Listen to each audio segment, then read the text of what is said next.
থেকে নিয়ে আসছেন জনাব হযরত মাওলানা আবুল কালাম সাহেব। উনি মদনগঞ্জ বাজার মসজিদের ইমাম ও খতিব। আসসালামু আলাইকুম ওয়া রাহমাতুল্লাহি ওয়া বারাকাতুহু।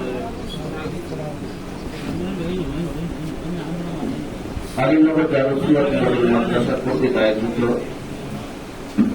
আজকের সভার সম্মানিত সভাপতি, প্রধান অতিথি, বিশেষ অতিথি হযরত উলামায়ে কেরাম, আরো আজকে যারা এই মজলিসে উপস্থিত হয়েছেন সকলকে জানাই আমার আন্তরিক শুভেচ্ছা, অভিনন্দন ও ভালোবাসা। সর্বপ্রথম শুকরিয়া আদায় করছি সেই মহান রব্বুল আলামিনের পাকের দরবারে যে আল্লাহ তাআলা আজকে আমাদের এই আলীনগর এই মাদ্রাসার ঘরের মধ্যে মাদ্রাসার মাঠে বসার মতো তৌফিক দিয়েছেন।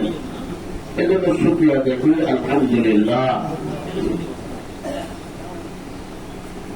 আল্লাহ তাআলা বলতেছেন, কামা আরসালনা ফীকুম রাসূলাম মিনকুম ইয়াতলু আলাইকুম আয়াতিনা ওয়া ইউযাক্কিকুম ওয়া ইউআল্লিমুকুমুল কিতাবা ওয়াল হিকমা ওয়া ইউআল্লিমুকুম মা লাম তাকুনু তা'লামুন।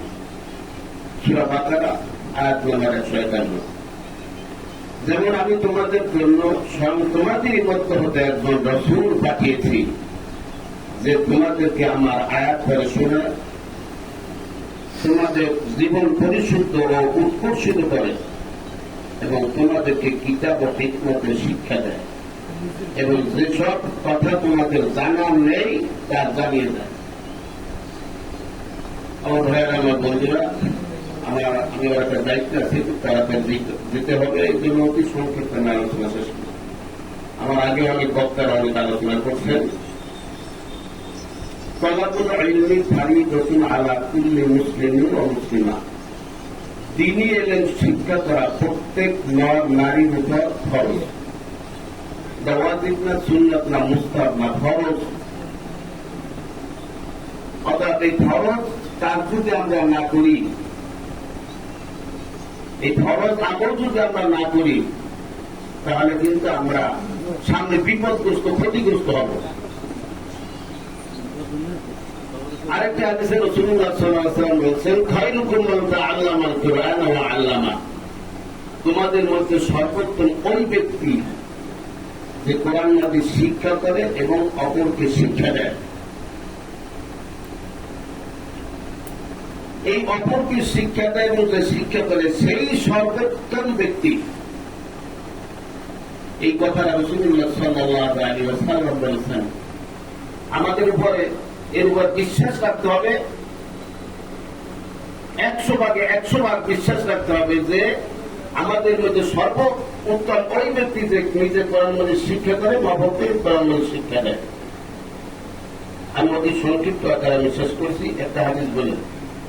আল্লাহ রাসূল সাল্লাল্লাহু আলাইহি ওয়াসাল্লাম বলেছেন, ইযা মাতাল ইনসানু ইনকাতা আনহু আমালুহু ইল্লা মিন সালাসাতিন ইল্লা মিন সাদকাতিন জারিয়া আও ইলমিন ইয়ানতাফাউ বিহি আও ওয়ালিদিন সালিহিন ইয়াদউ লাহু। শেষ ফাইনাল।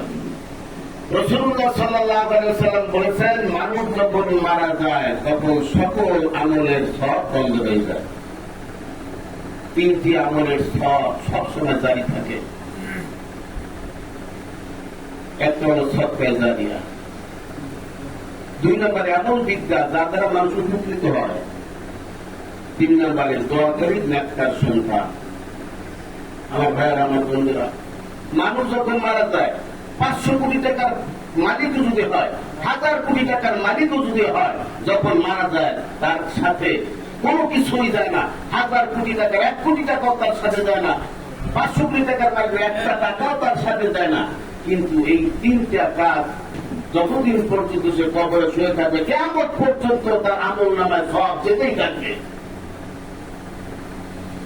আমার ভাইয়েরা, এই যে সদকা জারিয়ার কাজ আমরা করতে রাজি আছি ইনশাআল্লাহ।